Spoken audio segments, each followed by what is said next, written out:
Hello, this is Jochen, coach of the San Francisco Cinderace. Today I wanted to go over a draft analysis for my Season 2 draft in the SCL. I was picking second overall out of 10 people. Let's get into it with my first pick, Aegislash. Dragapult was taken first, Aegislash was the next best thing I felt like. Ghost Steel is an excellent typing defensively. Offensively, also very nice, hits fairies and the other ghost types and the like. His stats are very solid. Defensively, he can work. King's Shield helps him switch between his offensive and defensive forms thanks to his ability. While he's missing Toxic, I think he's still very strong. He gets close combat this generation, which is an excellent option over Sacred Sword or Brick Break as fighting coverage. He still gets access to Flash Cannon, Shadow Ball on the special side of things, Shadow Sneak, Shadow Claw, Iron Head on the physical side of things, King's Shield being a very nice move, as well as Swords Dance, Autotomize. So I think this Aegislash is going to be very problematic for a lot of teams, that he can play so reflexively to what other people bring. The fact that I can be physical or special will be helpful. And overall, I expect him to do very well. I'm really happy with him as a second pick. Next, we went with Grimsmile.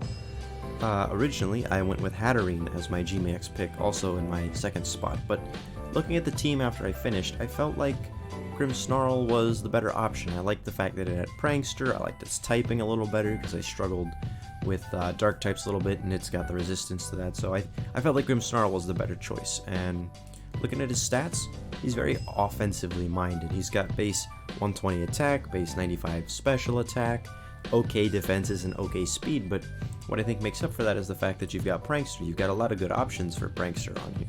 You've got Bulk Up and Nasty Plot if you want to use him as a setup mon. He gets access to both Light Screen and Reflect if you want to use him to set up screens. He gets Taunt Thunder Wave if you need him to be like a speed control or stop the opponent from setting up rocks type deal. He's basically, like Aegislash, can fit a lot of roles.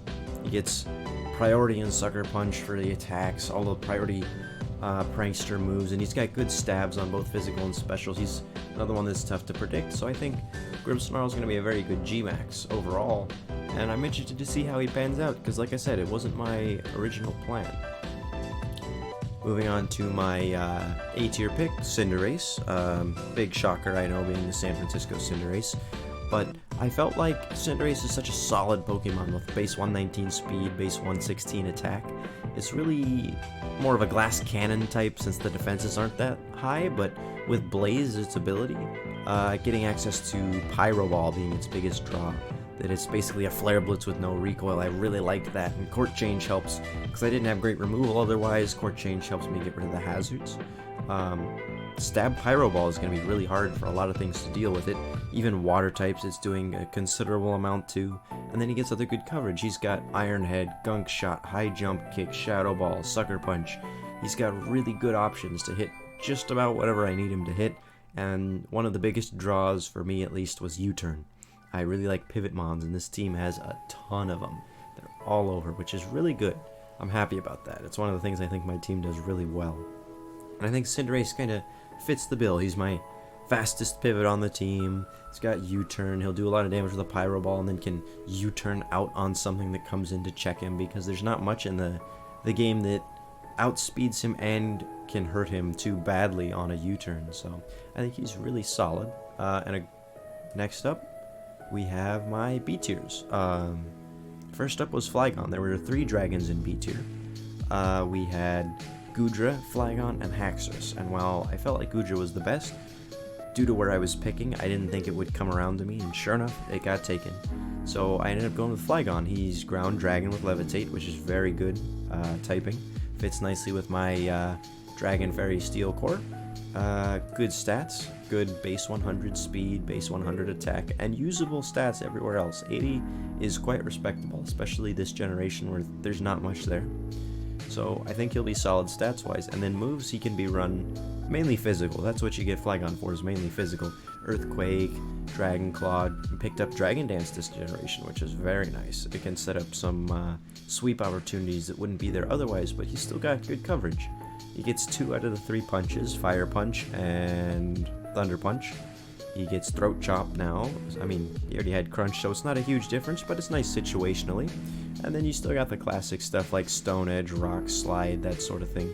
And if push comes to shove, he can be run special. He gets Boom Burst, Bug Buzz, Draco Meteor, Earth Power, and the big one, U-Turn. Another member of the switching core. Between him and Cinderace, it's likely going to be every week they're running some sort of pivot move to help them get out and cause problems for the other team because they're being so slippery, basically, that it's tough to pin them down. I think Flygon's going to do a lot of work, choice banding or choice scarfing him, and we'll let him do just about whatever I need him to, that he can Earthquake and do a lot of damage to something, or U-turn out and chunk something. I think he's going to be a really solid option. Up next, Silvally. Now, I'm really excited to use Silvally. If you don't know, RKS system lets it change its type to whatever type of memory it's holding. And if we look at the memory, there's one for every type in the game. So essentially, Silvally can be whatever type you want. So let's go with Grass. If you come over here, multi-attack. Type varies based on the memory. So if he's holding a Grass memory, multi-attack turns into a Grass move and becomes a Stab 120 base power move. So that's like using Pyro Ball on Cinderace every time, and it turns into whatever type I need him to be. On top of that, he gets great coverage. Dragon Claw, Crunch, Flame Charge if you want to raise speed. Parting Shot is one I'm excited about. U-turn, but lowers attacks basically. Also gets access to U-turn. Really good physical coverage and surprisingly good special coverage. Shadow Ball, Thunderbolt, Ice Beam. Just those three alone right there. That's very nice special coverage. And because of his stats being base 95 across the board, he can do whatever I need him to be. If I wanted to, I could run a bulky wall type Silvally, and he would still function well enough because he's got such good stats in every category. So I think Silvally is going to be like the thing on my team a lot of people struggle building for just because of his ability, that it's going to be a different type versus every team most likely, and they're going to have to figure out how to play around it. The fact that he gets Parting Shot and multi-attack and just all these things that make him tricky to deal with made him really appealing, and I was really happy I was able to get him with my second B-tier pick. Moving on to my third B-tier pick, Vaporeon. My original plan was I wanted a water absorber because I knew Dracovish would be picked up by somebody, and Seismitoad was the original plan, but once I picked Flygon and then I picked Silvally, Seismitoad was already gone. So I had to figure out what do I want from B tier that can deal with Dracovish, and the main two options were either Vaporeon or Toxicroak. And while Toxicroak's good, I felt like Vaporeon fit the team a little better. It's got really bulky HP stat and a good special defense. Very nice special attack at 110 means it doesn't have to get invested in special attack in order to do damage. I can put all my EVs into HP and a defensive stat if need be. And base 60 defense, while it isn't great, the base 130 HP helps to make up for it, that it sort of balances out, I would say. That you can run a defensive Vaporeon if push comes to shove. And it gets water absorb. That's the main reason I drafted, was water absorb. Because you need to have something to deal with that Dracovish, otherwise you're just taking a loss that week. Moves wise, you've got Scald Ice Beam for the classic sort of safe combination, but it gets Surf and Hydro Pump and an assortment of other water moves on top of Shadow Ball. And some of the more bulky sort of defensive options that I expect to be running, probably Wish, Protect, Substitute, those sort of things. Unfortunately, no Toxic, no Heal Bell because of Pokemon Home, but it still gets Baton Pass and Acid Armor and a few other interesting things you can Baton Pass out into something else. So I think it's going to be a very useful utility sort of member on the team, that it's not going to come in and sweep 3 things in a row, but it's going to come in and check your threats that other things on the team might struggle with and deal a good amount of damage while it's doing it. So I'm hoping Vaporeon pans out pretty well, but we'll have to see how it turns out. Now on to my C tiers, first of which being Phalanx. Now, when Generation 8 first came out, I was instantly attracted to Phalanx. The design looks amazing. I kind of wish it was a bug type, but fighting's really good on its own. His stats, very nice attack and defense, okay speed, I mean, he's a fighting type, you're not expecting him to have crazy special attack or defense, and the base 65 HP is okay. But the main thing that you want from Phalanx is no retreat. Raising all of your stats by 1 is amazing, and while you are trapped, it's more of the classic I'm not stuck in here with you, you're stuck in here with me sort of situation at that point, as you get access to close combat, Mega Horn, Poison Jab, Iron Head, Rock Slide, Throat Chops, and basically you have coverage to hit what you want to hit, and something is going to die is the idea.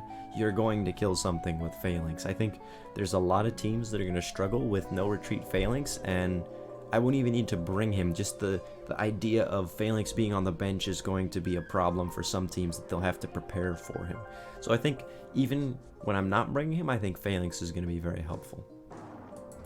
Next we have Sinnoh. Back in Generation 6, I loved Sinnoh. It was amazingly good. I was using it in OU, even though it was tiered in... It might have even been NU at the time, but it was solid lead. I was using it as a lead with Focus Sash, I believe, and Skill Link.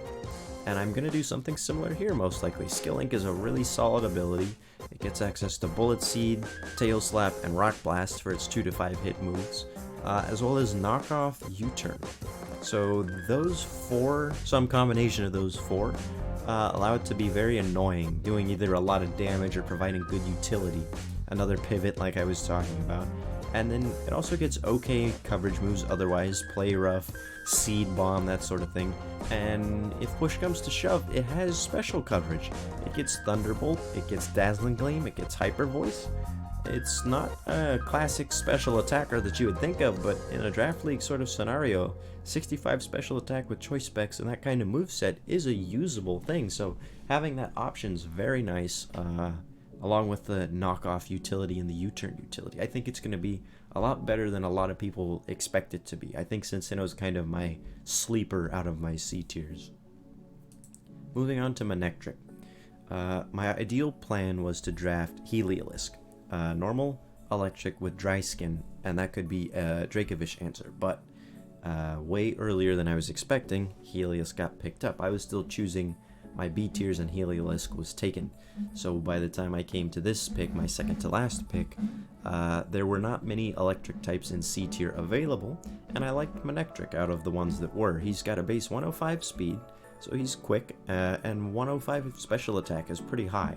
I didn't feel like there were too many solid special attackers this time through, so getting Manectric is very nice. Now the biggest trouble Manectric runs into is that hidden power is gone. So in terms of a special attacking move pool, you really only have Flamethrower, Overheat, Hyper Voice, and your electric stabs, Thunderbolt, Volt Switch, Thunder. There's not too many other special moves he gets that are very viable. And with that said, his physical move pool, on the other hand, is very interesting. He gets some of the Elemental Fangs, Crunch, Psychic Fangs, those sort of things. The only problem is his physical attack isn't great, but I still think Manectric could be interesting, and while I don't expect him to be making an appearance on my team every week, he'll be there 1 or 2 times, and I think he'll do his job very well for what I need him to do. Finally, we have Farah Seed.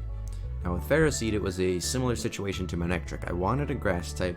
I wasn't sure which grass type, but I waited till my last pick and was hopeful maybe some of them slide through. Well, they got picked before it came around to me, and I wanted a grass type still. Farah Seed was the best available, and he had Stealth Rocks, so I picked him up. Now, his stats aren't amazing. 44 HP's pretty bad. His defenses are very good, and he gets access to Eviolite though.